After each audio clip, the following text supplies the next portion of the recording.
Good afternoon. Call the meeting to order. Today's meeting is being streamed live via the Township of Addington Highlands YouTube channel. To those present in the gallery today, by attending a public meeting of council, you are consenting to your image, voice, and comments being recorded. Anyone invited to speak will be recorded, and their voice, image, and comments will form part of the live stream. The chair and/or clerk have the discretion and authority at any time to direct the termination or interruption of the live streaming. Such direction will only be given in exceptional circumstances where deemed relevant.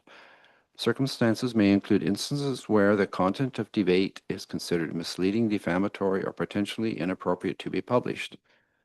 Notice is hereby provided that under the authority of the Municipal Act 2001 and in accordance with Ontario's Municipal Freedom of Information and Protection of Privacy Act, that all information provided for or at a public meeting/consultation or other public process are considered part of the public record.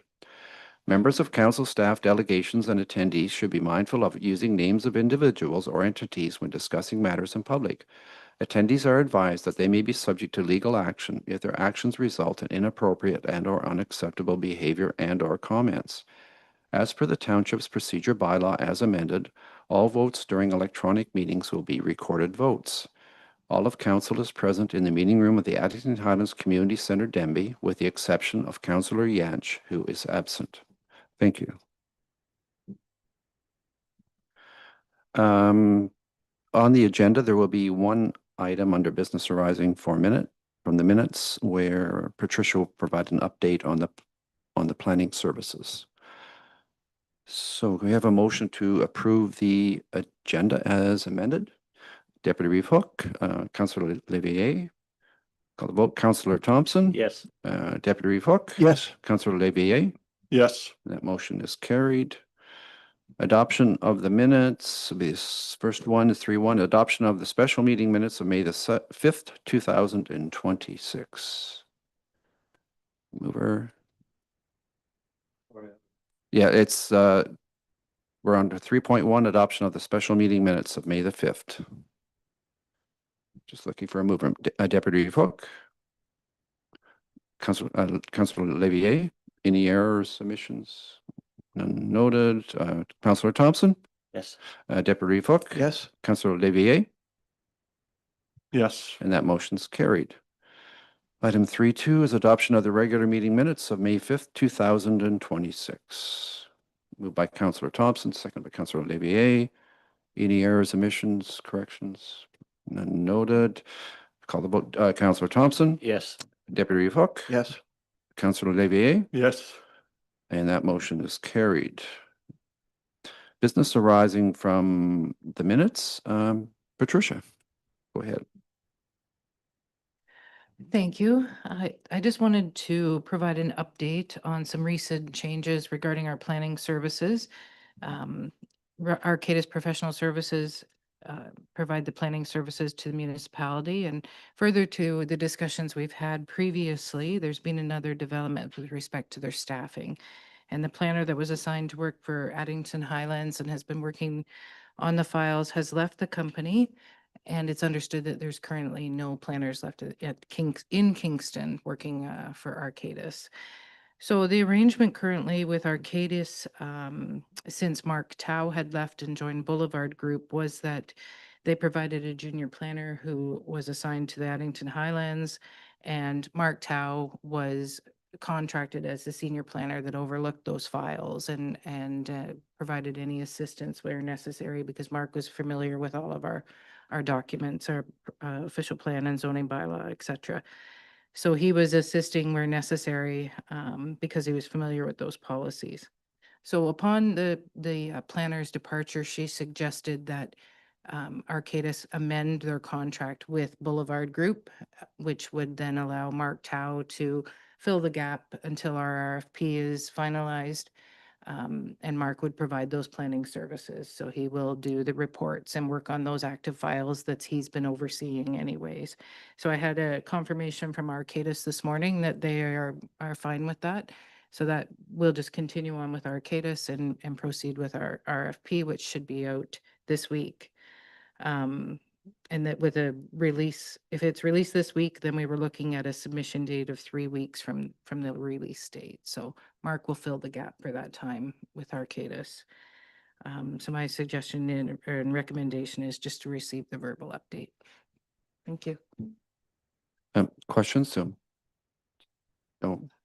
Just a motion to receive by Deputy Fuchs, seconded by Councillor Levier. Any questions for Patricia? No. Councillor Thompson, Yes. Deputy Hook, Yes. Councillor Levier, Yes. and that motion's carried. Thanks for the update, Patricia. Disclosure of pecuniary interest and the general nature thereof.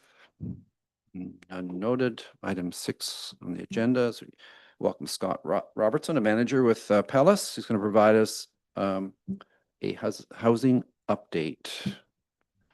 Go ahead, Scott. Thank you. I'm just, oops, trying not to knock over a microphone. I was like the opportunity to come and give people updates. I have a slide deck. And if anybody read it beforehand, don't worry, I'm not going to cover all the points. Some of them, the info is there in case you want to go back and reference it. So,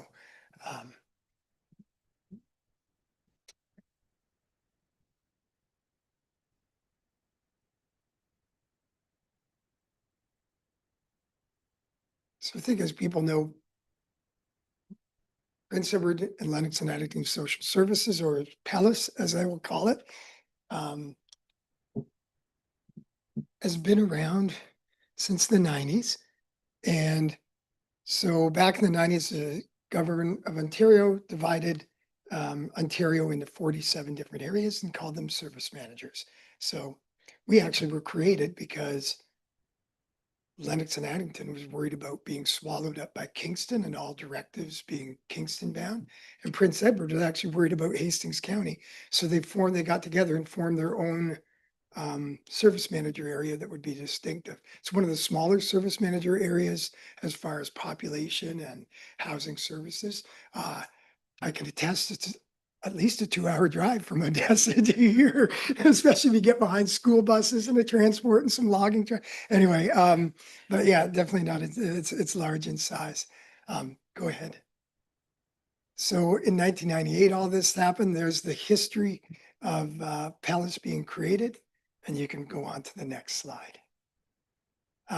So there's 3 councillors from Lennox and Addington and 3 from Prince Edward County. Prince Edward County, where if somebody volunteers to be on the social services committee, they're the same 3 people for the whole term.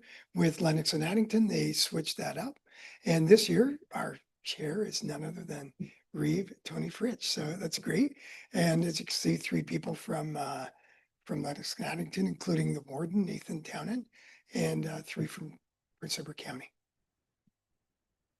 Here's the costs or the cost share. So it's based on modified weighted assessment it's basically based on how much property tax you can collect.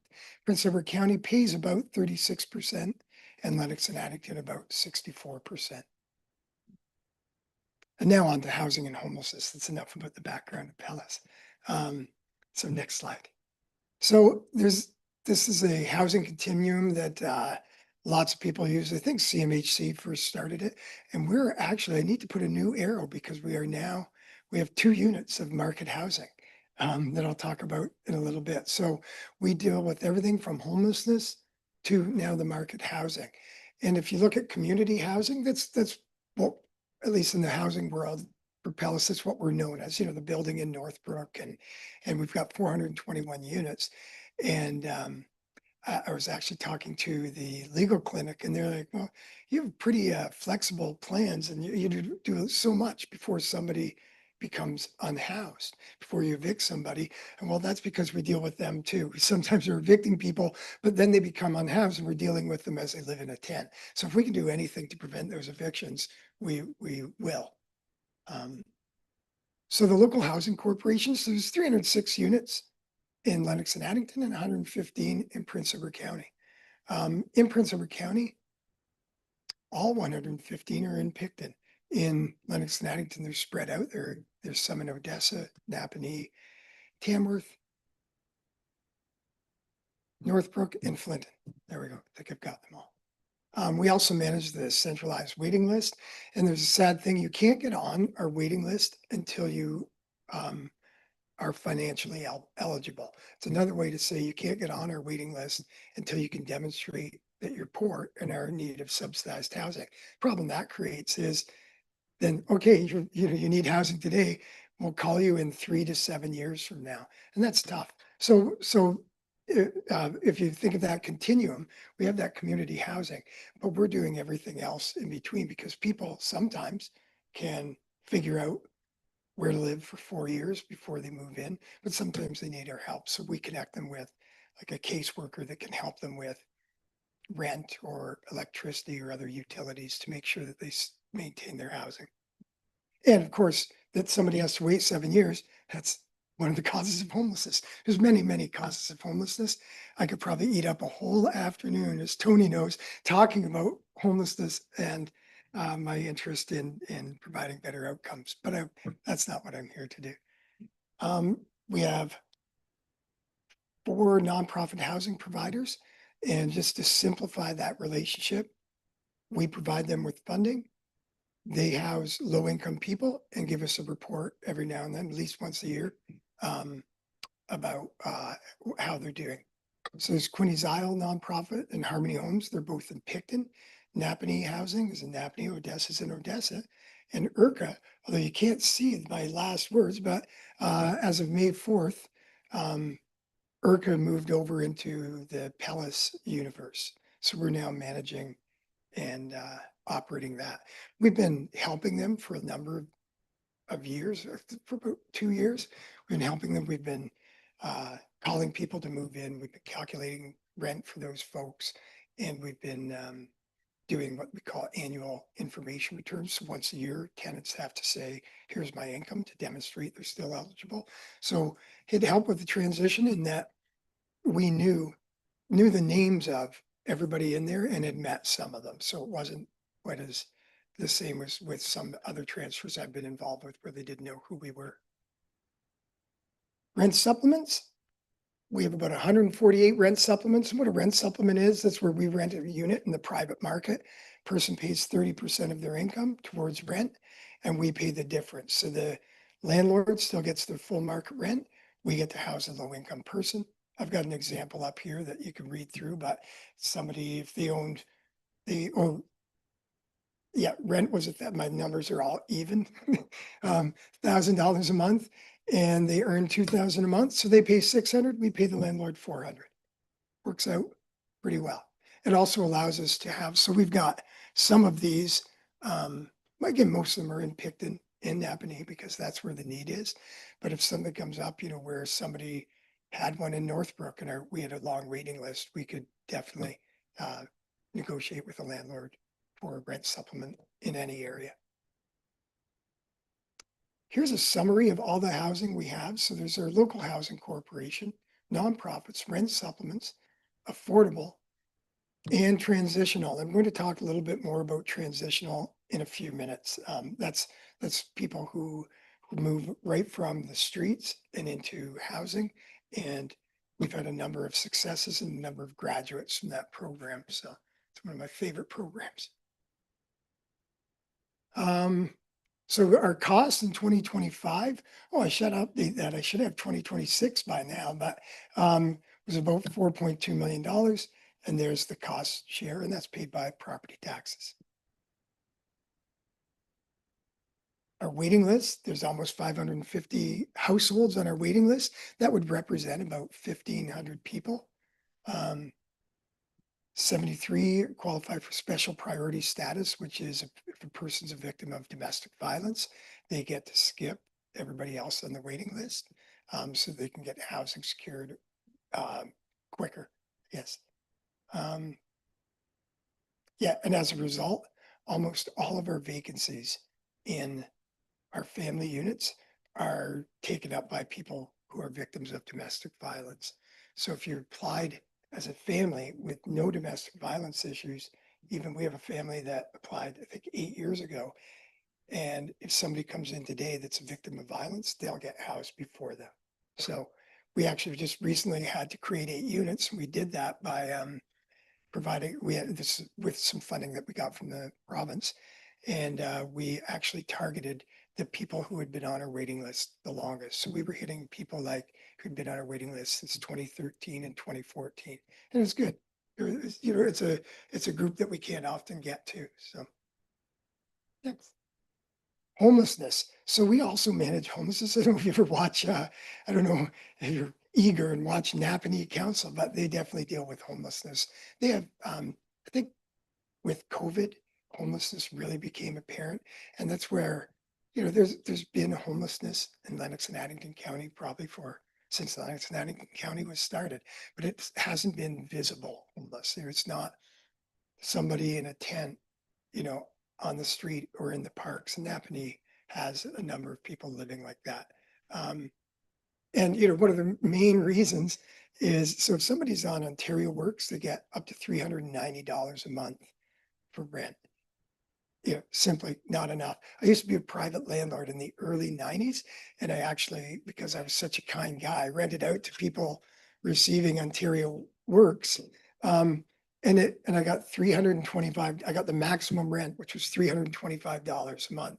That was in 91. 25 years later, hasn't even been increased by $100. If you're on ODSP or Ontario Disability Support Program payments, you can get up to $582. So I got the by name list. So we count the number of unhoused people, and there's 99 people on our by name list, which means they've agreed to share their information so that we can help put a team together to help solve their homelessness or at least manage it. But there's about 3,000 people in receipt of Ontario Works and ODSP in the Pellis area in both counties. So, how don't we have 2,000 unhoused people? How are all these other folks figuring out how to have housing, when they get $390 a month? Like that's not very much, especially, in Picton, it's really expensive, about $1,400-1,500 for a 1-bedroom. I know in Napanee, a room is about $800 just for a room. So if you're on ODSP, you can't even afford a room. So sometimes 2 people on ODSP can afford, an apartment, and they'll get together and match up. Looking at the by name list. I'm just going to read my final over there. Oh, you're okay. Sorry, I just can't see the line. But so we have a number of services that we provide that help people who are unhoused. We have financial services. We've got supports. We can refer them to places. We can guide them through whatever issue they're going through. We also receive funding from the province called Homeless Prevention Program funding, and with that, we do all kinds of stuff. We might be on here coming up, but I'll get the number wrong, but we help a number of people who are late with their rent. If we can prevent somebody from becoming homeless, then that's great. If somebody becomes homeless a couple times, they sometimes think, oh, I can figure this out, even though they can't, so we prefer to do that if we can. I'll stop rambling about this. You can go on. Ready? Yeah.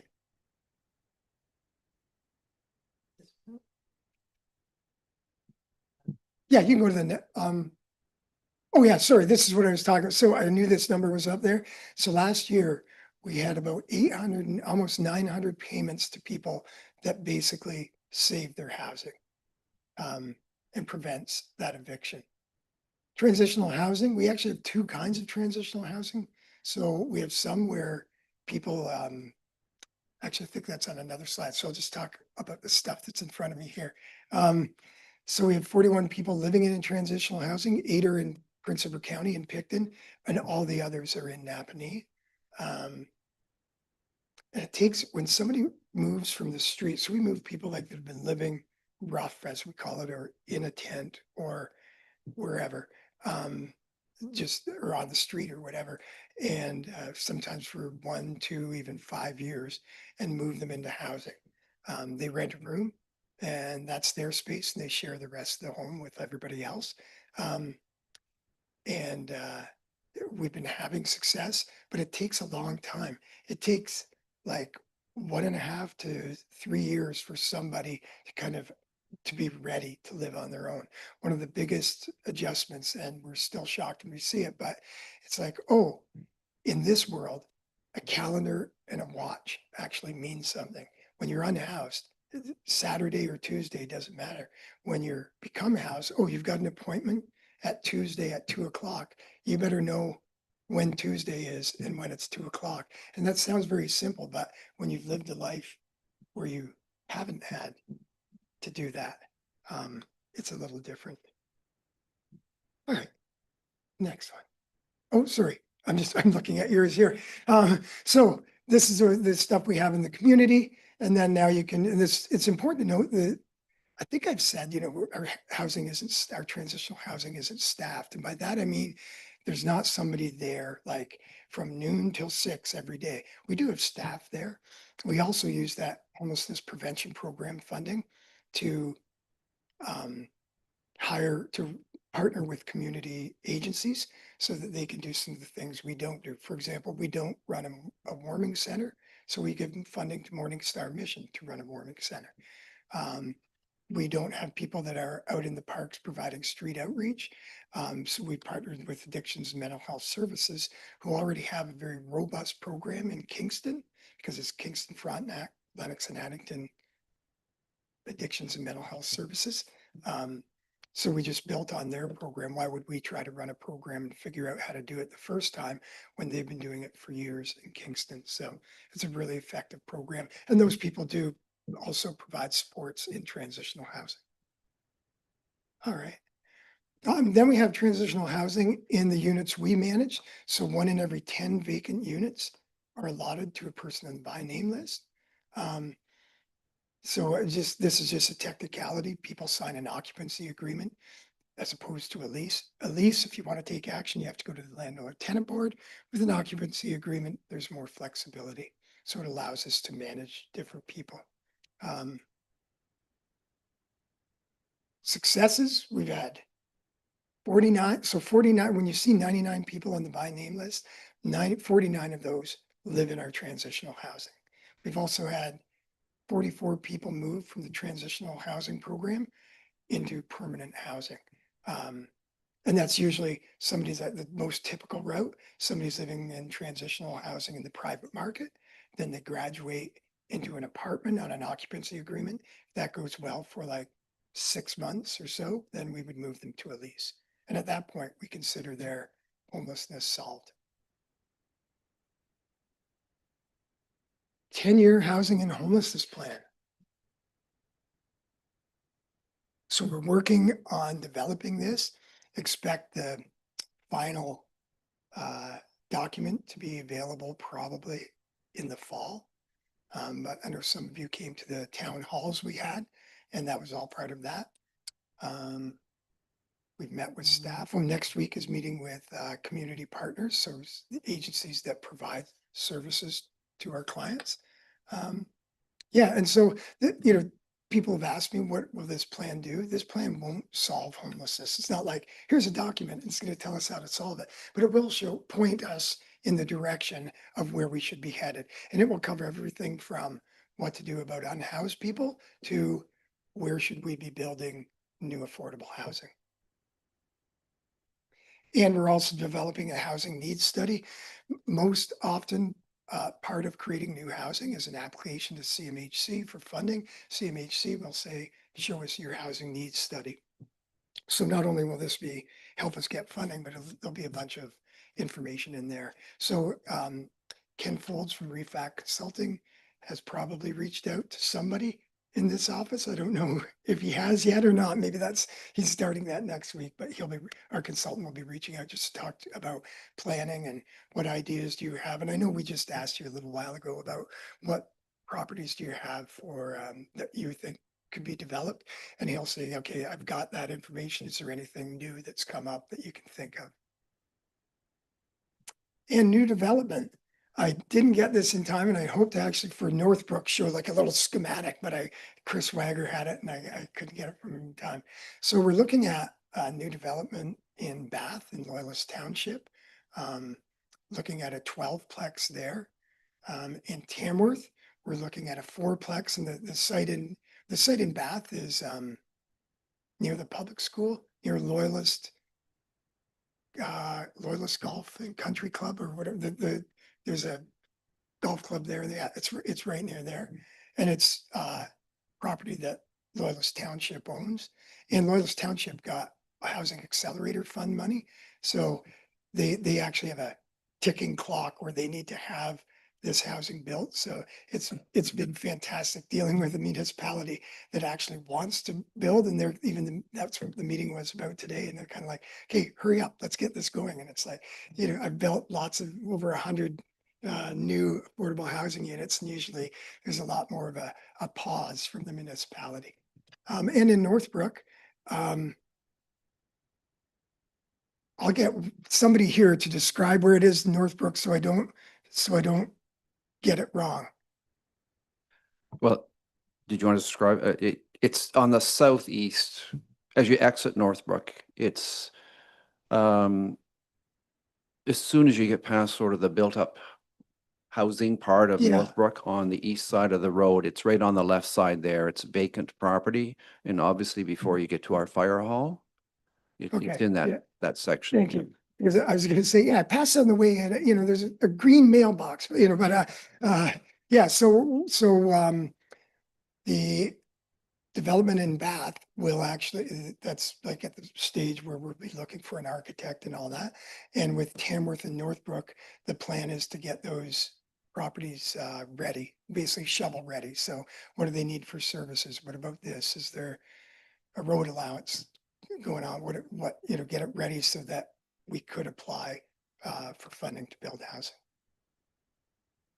And I think that's it. Thank you, Scott. Very quite informative. Do you have questions for Scott? Deputy Foot, go ahead. So the new housing proposed project south of Northbrook is just on the timeline. So we have to get the housing needs study done first, right? And then that'll be sent to CMHC and the funding. That's part of the getting the funding. Yeah, that has to be done that- first, then it goes to CMHC. Yeah, And then sir. and then it's decided there if there's funding available. Yeah, that how it Deputy Hook through you to the rest of the council. That's right. The housing needs study and housing and homelessness plan will probably the housing needs study is going to be an appendix to that rather than have two documents. We want to keep them together so that people are thinking of that way. So yeah, by the time that property is ready, the housing needs study will be done. So then whatever we build, I think most people know we're limited to probably a maximum of 5 units, because then otherwise there's all the water testing. But we definitely have the need. There's over 70 households on the waiting list for to live in our property in Northbrook. So that is significant. So that would be the process that it would follow. One further question, if I might. So CMHC will determine how much funding they will give us. Mhm. Is there a kind of a baseline funding that we need to get from CMHC to go ahead with that project? No, it's actually CMHC is no longer the funder for affordable housing. It's Build Canada Homes, and it's a new agency.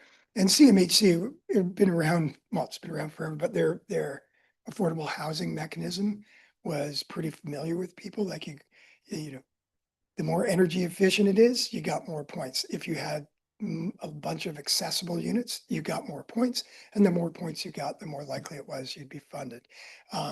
Build Canada Homes, it's not that clear yet, but I think whatever the process is to get funding is something we do.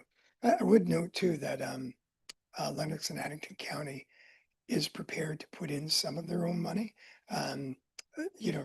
Often times when people are looking to build housing, if they're looking to build a $5 million project, well, they need 5 million. They can't go ahead with 4 million, but Lennox and Addington County is willing to go ahead and fund it with using their own money, which is great, which just makes it way more likely that it'll happen. Yeah. Go ahead, Councillor. First of all, kudos to your group because I'm somewhat familiar with a lot of this. And you guys are doing a great job from what I'm seeing and hearing. However, I guess the point is that just to give you an example, I think Ottawa is up to 15 years and 10 to 15 years in a waiting list. So Yeah. it's not an unknown thing. And the other thing is that's very important is that it's not easy to deal with homeless people in general because of where they're at physically, mentally, but more so mentally probably. So kudos to you, and I love what I'm seeing here. I don't know if there's a way that I can get involved in this because I understand you're the chair.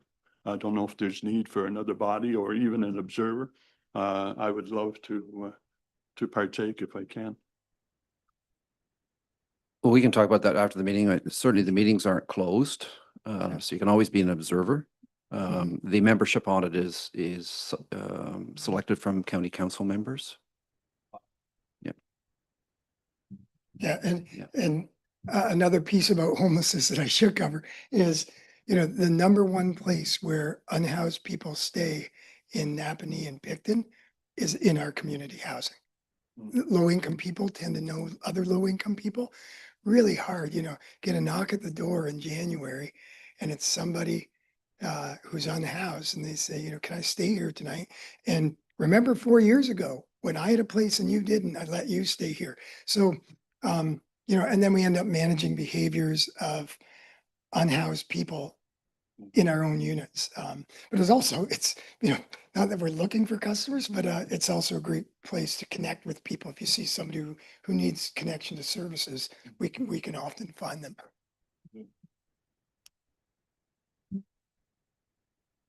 Go ahead, Deputy Cook. Okay, one last question. Scott, are you in a position to give us any kind of an update on the former Urca housing, the 2 units that were being renovated, repaired, when they're going to be ready, kind of timeline? Yes, yes, Councilor, that's a great question. I'm glad you asked it because I should have mentioned it. All of our maintenance is provided through property services, whether they're doing it or they're contracting it. And they were there, I want to say last Wednesday, I think it was, going through those units. Actually, they went through everybody's unit. We do that once a year, but just get to know the tenants, explain to them how our maintenance stuff works, and just here's the number you call. You got a plugged toilet on a Saturday night, call this number, we'll get somebody there. But also to get a look at the units, but those 2 units, to get them ready is our top priority. Yeah. And it's been a long time, and it's been frustrating because for, a year and a half, I've been saying, well, this change is going to happen and then we can take action. So yeah, that's really good. We're pretty happy about that. Go ahead, Councillor Olivier. Just a quick comment about the toilets. What we used to do is when the people moved in, we gave them a welcome package with all the numbers and everything. And we also gave them a plunger. We and give them a welcome package, but with the Urca tenants, we hadn't been there to do that. So yeah. The idea was that it saved a lot of these minimal service calls at the last minute, and they would actually train them on how to use it. So nice. Yeah. Anyways, just a thought. Have I got a role for you training? And just sorry, this is being recorded and there's live people. Sorry about that. I should hold the comments to a minimum. If I could just say one. Yes, go ahead. So I've been in the subsidized housing business for 38 years. And at the end of June, I'm retiring. But I want to say thank you to this council. It's been a pleasure to come and talk to you and educate you and work with you and see the interest you have in making sure that, the poorest people in your township get attention and get services they deserve. So thank you very much. Yes, that's probably comes as a shock somewhat to me. So maybe you can do some arm twisting and Yes. convince you to hang around for a few more years. To train the new person. Yes, exactly. But thank you. And definitely a Yeah. personal comment to Tony. Thank you very much. Even when you weren't chair of that committee, you were always supportive of, I always say, supportive by ideas that make sense. Mhm. And every now and then I have an idea that makes sense and Tony would support it and it'd be great. So thank you very much. Great. See, yeah, a couple comments. One is, because there's been some discussion around ERCA, we are certainly, our community is so fortunate because the number of units there in Flinton, they were kind of at the precipice of a very bad possible outcome in the event that the county did not take them over. So, and to reestablish those, like from new to build something like that would be, the cost would be staggering. So that's great. It's really great that that they're kind of brought into the fold of the county and the management of the county. So I'm very happy about that. And a comment too, like certainly on homelessness, somewhat, though we don't see it much in Addington Highlands. We're certainly not immune to it, and I think what it's obviously very obvious in Napanee. And one thing I've certainly noticed from all the discussions from Scott, and we all would know that, is every little single person, I would say little, every single person you help is a victory, really, in many ways, because you can look at this huge task or issue in front of you with hundreds of people involved that you want to help and more, and you can't help them all at the same time. And there's a lot of programs, so everyone is really a victory for them, themselves, that person, to get them on the path to recovery and stability. So That yeah, it really speaks to our staff, especially with, we've got over 600 people that live with us, all with a variety of skills and challenges. And, just you think if you put all of us here, something happens, we have to stay in, we all have our own apartments and we have to stay there for a month. At what point is it, oh no, this is okay. This is the volume music is okay at. This is when you put your recycling out. This is what time friends should come or leave and all that stuff. And it would all be different. So just managing all those personalities and values is difficult. But our transitional housing program, we've had, I could get these numbers wrong, but something like 112 people go through that program. 44 have had their homelessness solved. 41 are still in the program, and 29 we've had to ask to leave. And usually homelessness programs, it's more like, maybe 15 we've solved their homelessness, and 65 we've had to ask to leave. That'd be more in line with other programs. So it's my line early. I always thank the staff, and they're like, thank you for doing a great job. And they recognize their role, and they're like, well, just keep getting us funding. And that's they decided my job is to keep advocating for the program to keep it functional. So thank you. any other questions? Thank you very much, Scott, for taking the time to come here today, and certainly on behalf of the Township of Addington Highlands, congratulations on your upcoming retirement, and we certainly have enjoyed working with you and wish you all the best. And I have 3 friends who have waterfront properties in Addington Highlands, so I'll still be visiting the township just as a tourist instead of as an employee. Thank you very much, Great. folks. Thank you. So can we have a motion to receive Scott's presentation? Moved by Deputy Hook and seconded by Councillor Thompson. Call the vote. Councillor Thompson. Yes. Deputy Hook. Yes. Councillor Olivier. Yes. That motion is carried.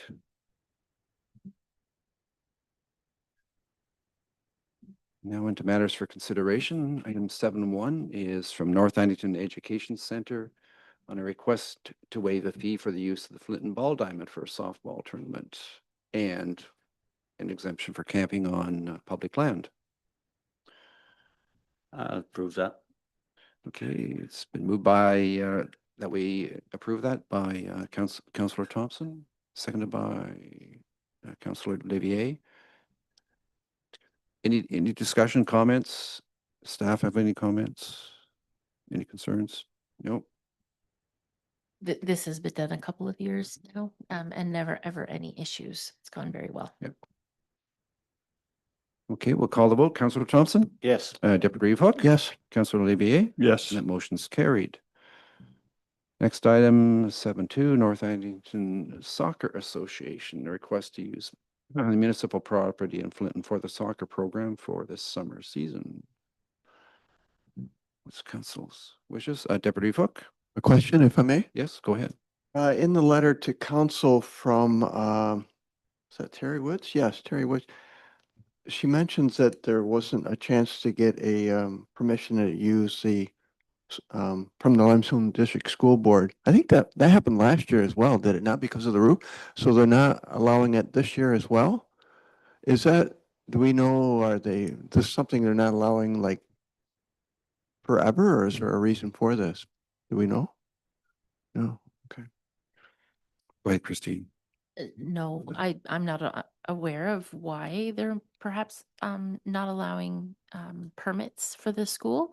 I don't know if the roof is completely finished. I've heard sort of comments that that's an ongoing project that's been going on for a long time, but I'm not aware of any reason why the permits aren't happening.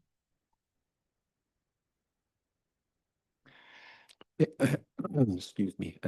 Go ahead, Deputy. Make a motion to approve the request? Yep, mover, seconded by Councillor Olivier. Any other comments, questions? No. I'll call the vote. Councillor Thompson? Yes. Deputy Hook? Yes. Councillor Olivier? Yes. And that motion is carried. Next item, 7.3, Meet the Machine, a invitation to support and attend a community event June 13th, 2026 in Northbrook. It's just an overview. Yeah, go ahead, Councillor Olivier. I was just going to say, I think that this is something that's very popular. I know that they're doing something very similar in the Calabogie area. So I would be in complete support to that. I know it involves a lot of the staff. So I guess that's what we might have to discuss if it's an issue or not. Yeah, so we both have the fire, our fire department with vehicles and our roads department with vehicles. And typically, Brett, do we send a truck there if there's an operator available?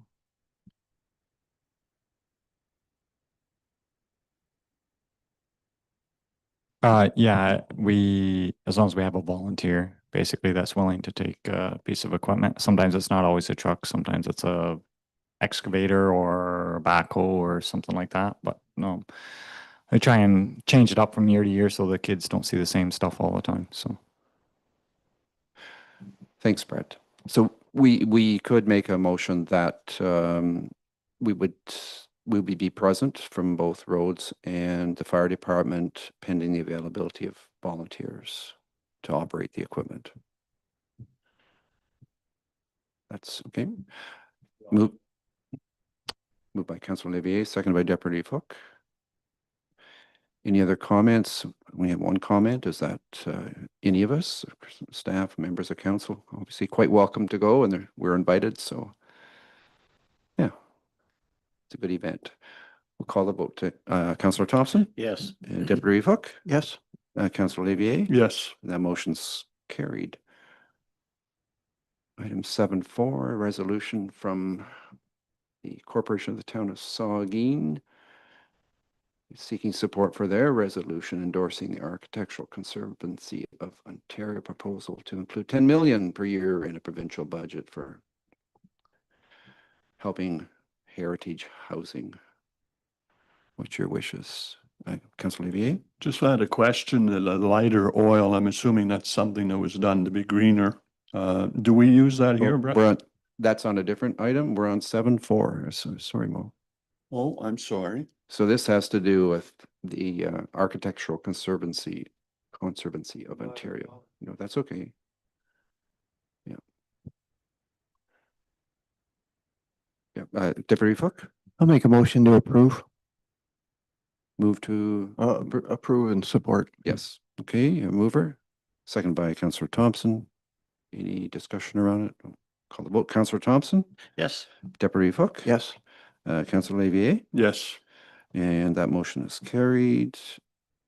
And now we're on to 7.5 from the town of Northeastern Manitoulin and the Islands. And this one is regarding the MOE. And there's, I guess, what it's claimed here, spec about having to use a lighter grade of oil, and I'm gonna call it, quote, tar and chip, is what we're used to referring to.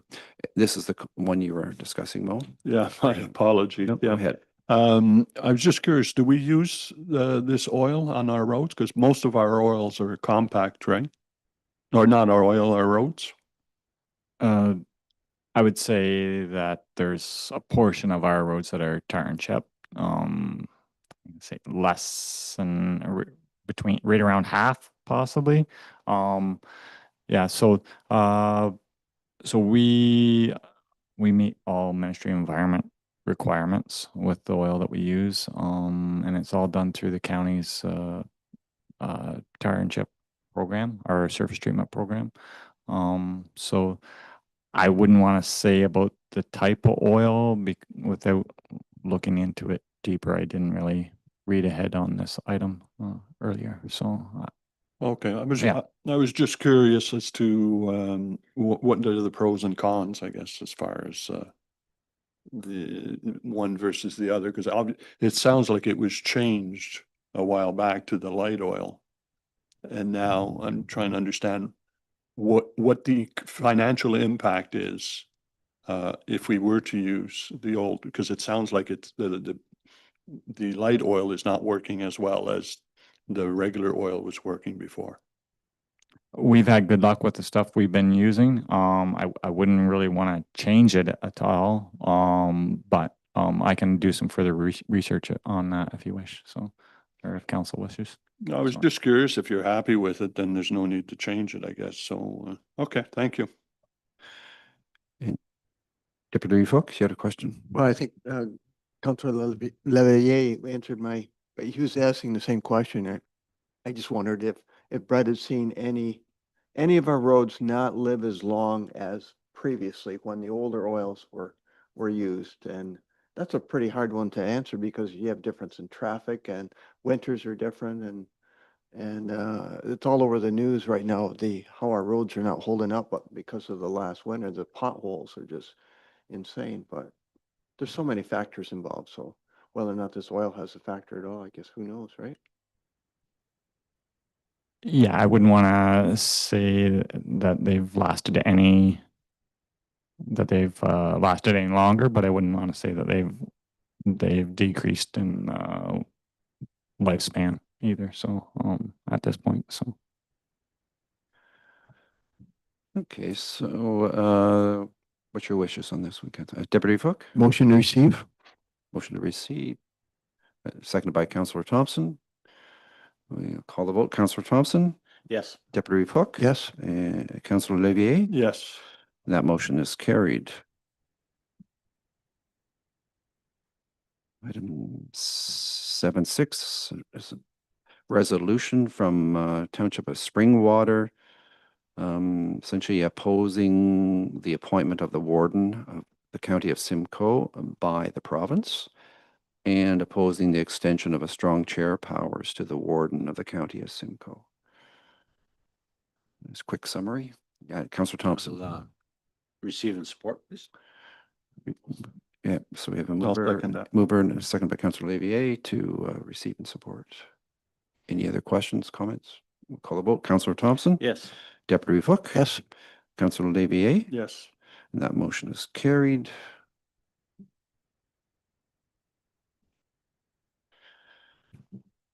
Item 7.7 is a resolution from the Eastern Ontario Wardens Caucus.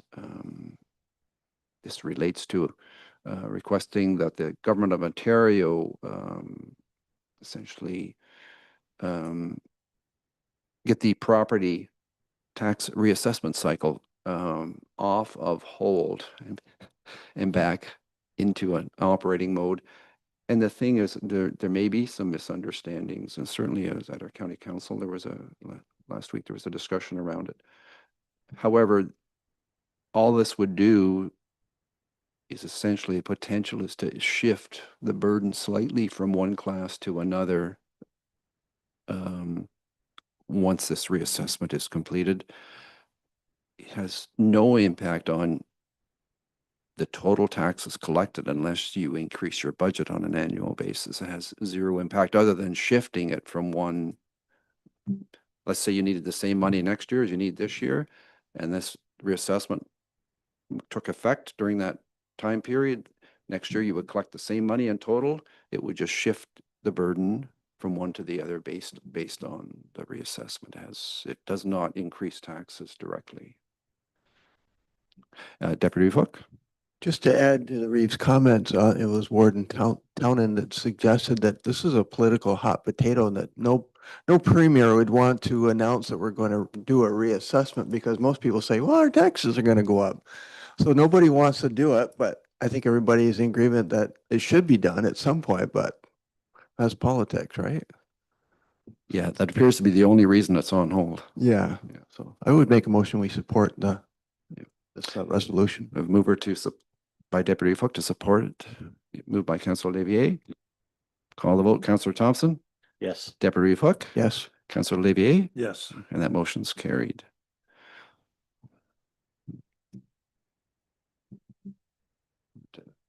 Item 7.8 from the Corridor Trail Alliance, seeking endorsement for a resolution supporting the work and efforts in advocating for a modern passenger rail line in the 401 corridor. So essentially, this is advocating for what a number of municipalities are advocating for with respect to Alto, and that is shifting it off that current two routes that are proposed essentially through, let's say, through our county and the counties east of us and west of us a bit, to more of a corridor along the 401 and connecting with particularly Kingston on the way through. They're also asking for municipal support. I'm not so sure. Our CEO may have some comments on that.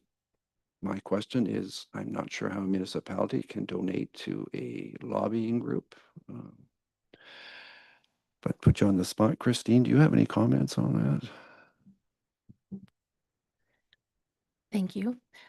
I don't have any particular comments, but I think before a decision is made to do that, we would want to investigate the legalities of such a thing. It's you're still using taxpayer dollars to direct, and I think it might be a little bit of a slippery slope. Yeah, so be up to members of council what they wish, but certainly my advice is to defer this and ask for a staff report on this item. It's moved by then Councillor Levier, seconded by Councillor Thompson. So we have comments on it from any members of council. Go ahead, Councillor Levier. Yeah, just a comment, just to reiterate, I think the fact that they're asking for money, I guess, is always a little something, and it's a private organization. So I guess if we do the legal side of things, then it would be a good thing. Thank you. Yeah. Yeah, I don't think anyone, certainly, I believe the position our municipality has taken that we disagree with the approach they're taking. It's the funding issue. Yeah. Okay, well, we have a motion. We'll call the vote. Councillor Thompson. Yes. Deputy Hook. Yes. Councillor Olivier. Yes. That motion's carried. So section 8 is matters for information before we discuss. We have a motion to approve by Councillor Thompson, seconded by Councillor Levier. So any items you want to bring out?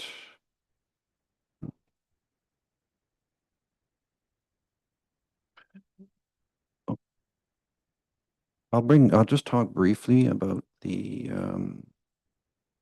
EOTA board meeting minutes of April 9th. Not specifically go into that, but we had a meeting on April the 29th, I believe. Late April. So where representatives from our township met with the EOTA, and we're targeting on our next council meeting, likely the first one in June, we will have a report to council from that meeting. Just a quick update on that. Anything else anyone wants to bring out?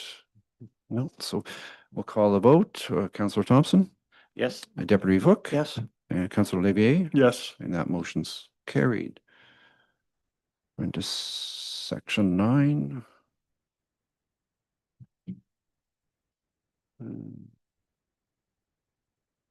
Just looking through the different groups, the detachment board meeting, which is 9/6, that's May 28th in Flinton. Anyone wants to speak to any of those? Nope. Okay, we'll move on to section 10. 10.1 is manager roads and waste. You have a few reports, but we'll start off with 10.11 is just your typical roads and waste update report to council. Please go ahead. Yes, thank you. So I'll just go down the list, I guess. Load restrictions are all lifted on county and township roads. Bridge Street being exempted, we don't want any heavy truck traffic going down there with the plates across the culvert in the current condition.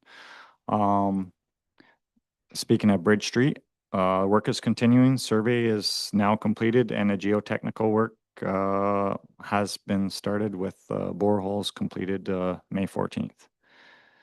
We did some ditch clean out and culvert replacements on the south end of Clark Line Road.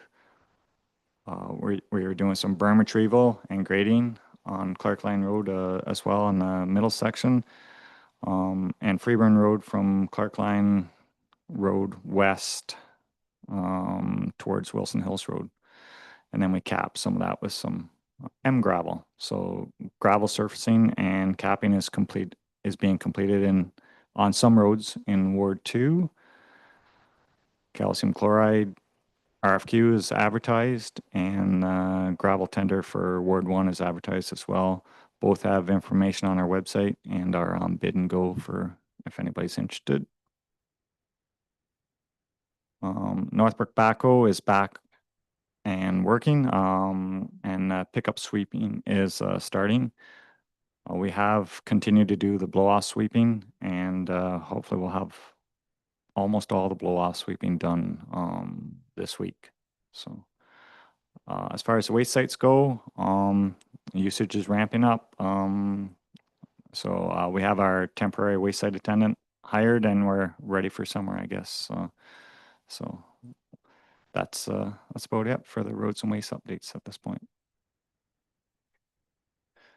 Yeah, thanks, Brett. Any questions for Brett? Councillor Thompson?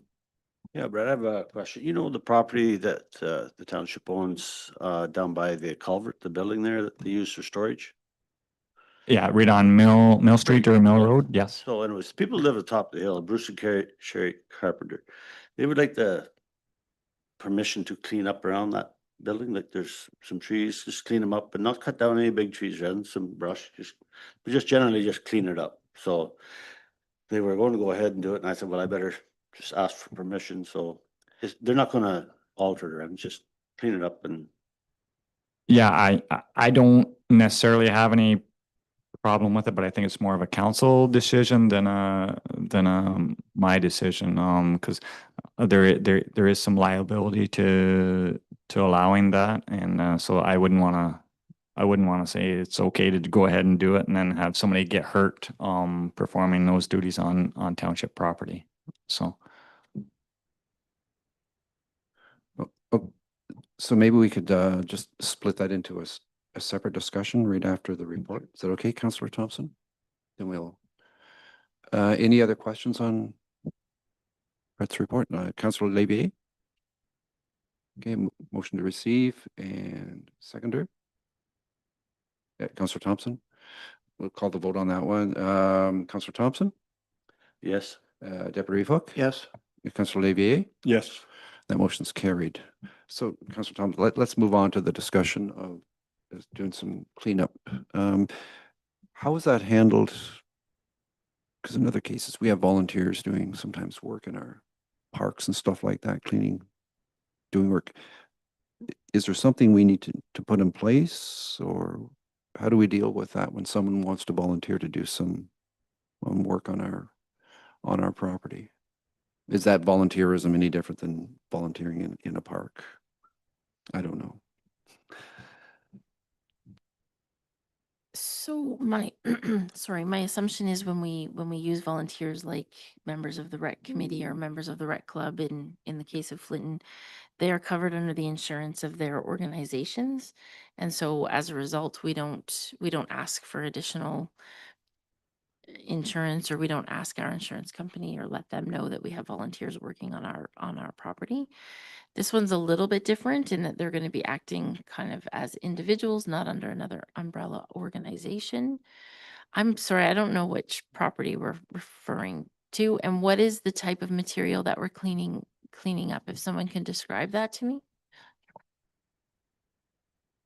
Technically, for them, they live up on top of the hill and they look down, so it's rather a bit of an eyesore. So it was just a matter of just trimming up some of the smaller trees, not touching any big trees, just cleaning up some of the smaller trees and cleaning up some of the brush, just so it's a little bit more presentable. So if they're sitting on the deck, they're looking outside, it's just not that bad, you know? So where is that? Someone, So, Mill Street? You know where the Where- culvert is, just down here, where the culvert. Yep, that went out, yep, So on the left-hand side, there's a house atop the hill, okay, and then there's a building there in the trees. That's the township's building. okay. It's a storage building. They don't use, I don't think there's anything in it now, is it? There's still they store some stuff in it Yeah. periodically. Yeah, there's not a lot stored in it anymore. It's a roads department building? Yes, it is. Okay. I have no problem with our guys going and cleaning it up too. That might be the easier option, and then that takes the liability away completely from them. And it's maybe I can have Perry go down and meet with them sometime and see what they're talking about. And if it's just some brush to clean up, it's not a big deal for our guys to do it. We have some student help coming too Right, that we could it's be able just to like work. some of these smaller brushy trees just growing up, you know, and it's just getting thick and they just want cleaned up. But they offer to do it themselves. So, but if the township wants to do it, And to clarify, completely appreciate the offer. Like that's fantastic that they would be willing to do that. But I think perhaps the best course of action would be to have the manager of roads and waste and the lead hand perhaps evaluate it. It might be a great job for some summer students okay, as well. I'll give them that message. Do we need any motion to that resolution? Yeah, so just a comment. So would that include, Brett, before we go to do the work, that we would actually talk to Bruce and Sherry? So at least there's a community liaison there with the people who brought it up. Yeah, we can talk to them about it ahead of time. Not that I don't want to commit to doing everything that they say because I'm not sure what they're going to tell me. Do you know what I mean? Not a lot. If it's just some brush cleanup and stuff like that, it's something that we probably should do anyways, and we'll just get it done. So Okay. So, I'd like make- making a motion to that effect, okay, that the township would consult with Bruce and Sherry Carpenter and moving forward, do the work. yeah, that Christine? Good enough? Great, thank you. Have it seconded by Councillor Levier. Any other comments? I do have one comment. My own comment is, Brett, that if we ever take any mechanized equipment down there that is not slashed with our brushing equipment to the point where they're going to say this looks worse than what it did before, I have to be honest about that. So, Yeah, it does make it look worse. so anyway, just a comment. understood. Okay. Councillor Thompson, Yes. Deputy Reeve Hook, Yes. Councillor Levier, Yes. and that motion's carried. Thank you. Move on. Right to item 10.12, the private lane naming off Buckshot Drive. Go ahead. Yeah, so got a quick little report here. I'll just read it off to you there. On December 1st in 2025, I received an email from Mr. Knight requesting a civic address for 6 cottage type buildings that are on 2 separate parcels off of Buckshot Drive. I think it was part of a severance. Was that Patricia, the Knight property? Yeah. Um, so I attached a little sketch. I reached out to Mr. Knight and we discussed the process of naming a private lane and numbering. Mr. Knight gave us a few different names that he thought would be appropriate, but some didn't meet our requirements identified in our civic addressing bylaw. The name that finally met our bylaw was Beachfront Lane, although the county had some minor concerns with the name. And I attached document the concerns that they had.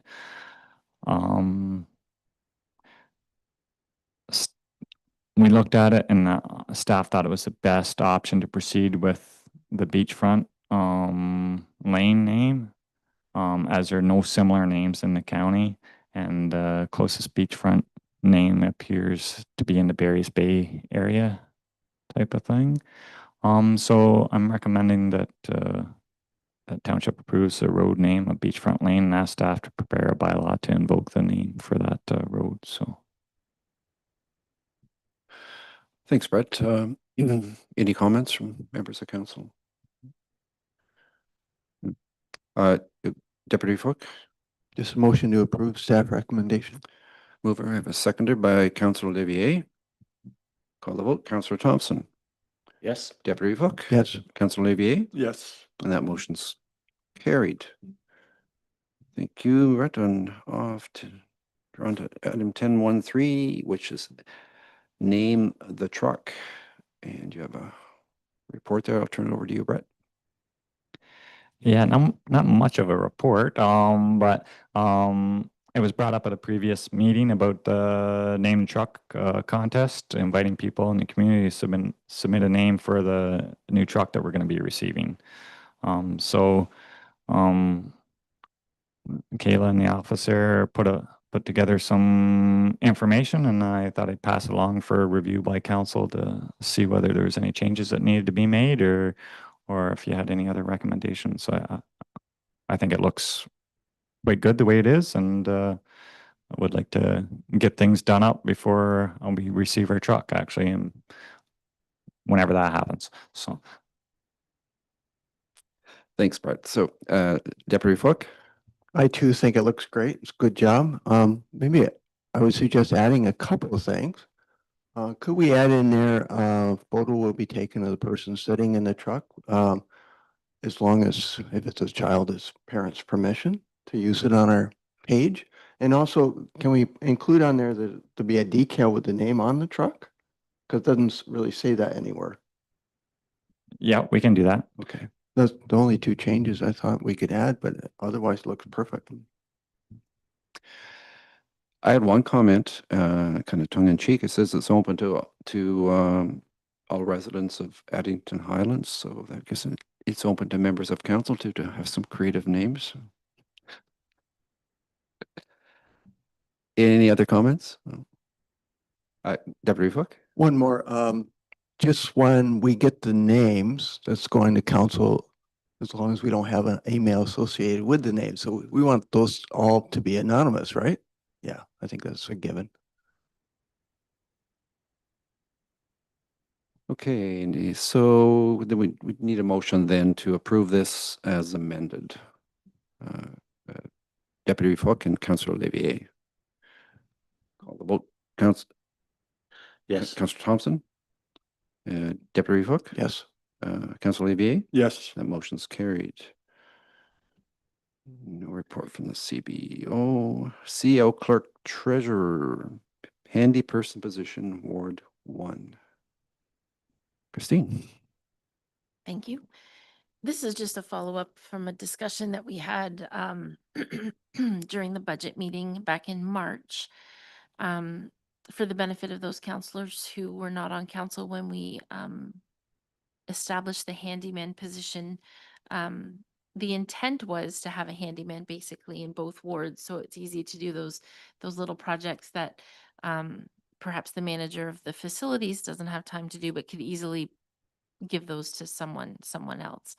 At the time, we only had basically one application, and so that person ended up doing that role in both ends. So we thought it was time to maybe put the word out again, see if we can't find interest in Ward 1. Ward 1 being the Denbigh, Abinger, and Ashby section of the municipality. So there will be an advertisement that appears in the newspaper on Thursday, and as well as on the township website and Facebook page. Just to clarify the budget for this, when we include in the budget certain projects, we assume those projects are being done by a contractor. So the wages associated with the handyman are already covered in the budget in each of the project costs. So if I could clarify that a little. Does anyone have any questions about that? Thank you, Christine. If no questions, then there's a recommend a motion to receive the report. Councillor Thompson, Councillor Levier, call the vote. Councillor Thompson, Yes. Deputy Hook. Yes. Councillor Levier. Yes. That motion's carried. Thank you, Deputy Clerk, Planning Secretary, nothing to report. No Deputy Treasurer, Fire Chief, no. Reports of appointees. Okay. Bill's not here. Resolutions. Approval of, then we're moving to section 13, approval of the accounts as of May 15th, 2026. A motion to approve the accounts moved by Deputy Hook, seconded by Councillor Levier. Any questions in that? Councillor Thompson? Yeah, this, excuse me, this Trees and Beyond, the chainsaw operator course on the second page.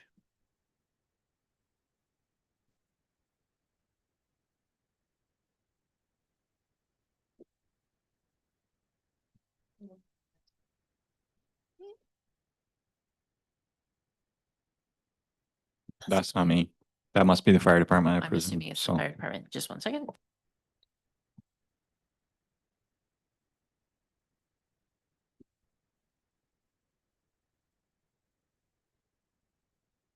Unfortunately, the new report does not break it down by fund, so it's really difficult to know Oh. which it is.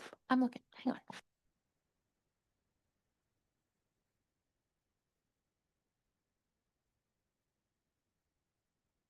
Sure, it's not ours.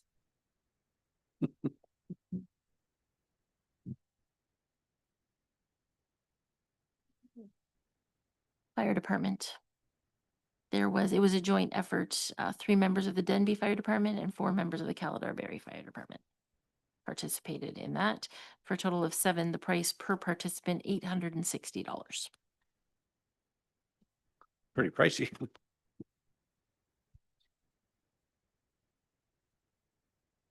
Any other questions on accounts? We had a mover and a seconder, didn't we? Yes. Yeah. I thought so. Okay, we'll call the vote to Councillor Thompson, Yes. Deputy Hook. Yes. Councillor Levier. Yes. And that motion's carried. Member statements? None. New business? Oh, go ahead, Councillor Levier.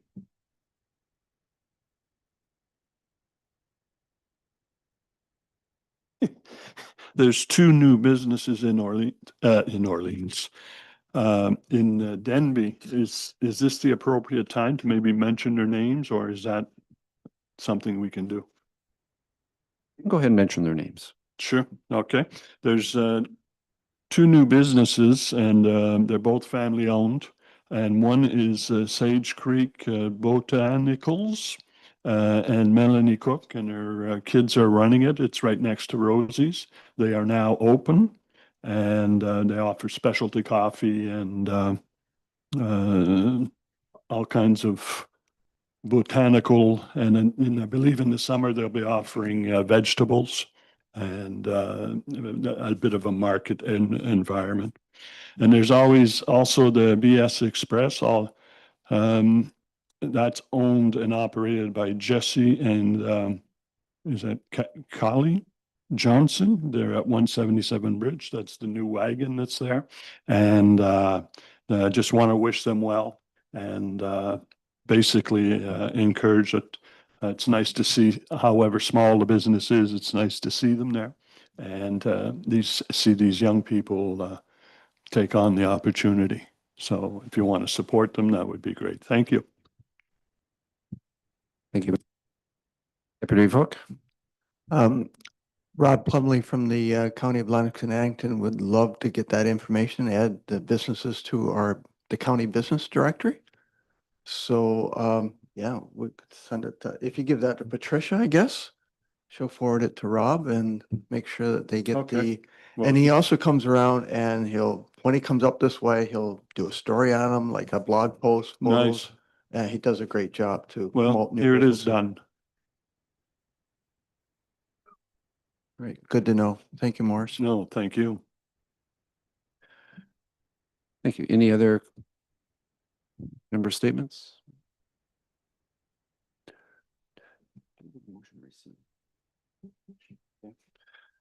We have a motion to receive the statement from, information from Councillor Olivier. I'll make that Moved by motion. Councillor Thompson, second by Deputy Reeve Hook. I'll vote Councillor Thompson, Yes. Deputy Reeve Hook. Yes. Councillor Olivier, Yes. and that motion's carried. New business? Bylaws 16.1, bylaw 1033/2026. I'll give that 3 readings. Moved by Councillor Thompson, seconded by Deputy Hook. Any questions? There shouldn't be anyways. Councillor Thompson, Yes. Deputy Hook, Yes. Councillor Olivier, Yes. that motion's carried. And 16.2, bylaw 1034/2026 to adopt a municipally significant event designation policy. Give that 3 readings. Give that 3 readings. Yeah, Councillor Thompson, seconded by Deputy Reeve Hook. Call the vote. Councillor Thompson, Yes. Deputy Reeve Hook. Yes. Councillor Olivier, Yes. and the motion's carried.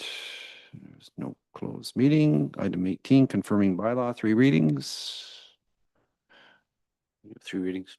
Councillor Thompson, seconded by Councillor Olivier. Call the vote. Councillor Thompson, Yes. Deputy Reeve Hook. Yes. Councillor Olivier, Yes. and that motion's carried. And a motion to adjourn. Make that motion. Councillor Thompson, Deputy Reeve Hook. Call the vote. Councillor Thompson, Yes. Deputy Reeve Hook. Councillor Olivier, Yes. and that motion is carried. And the meeting is adjourned. Good afternoon, everyone.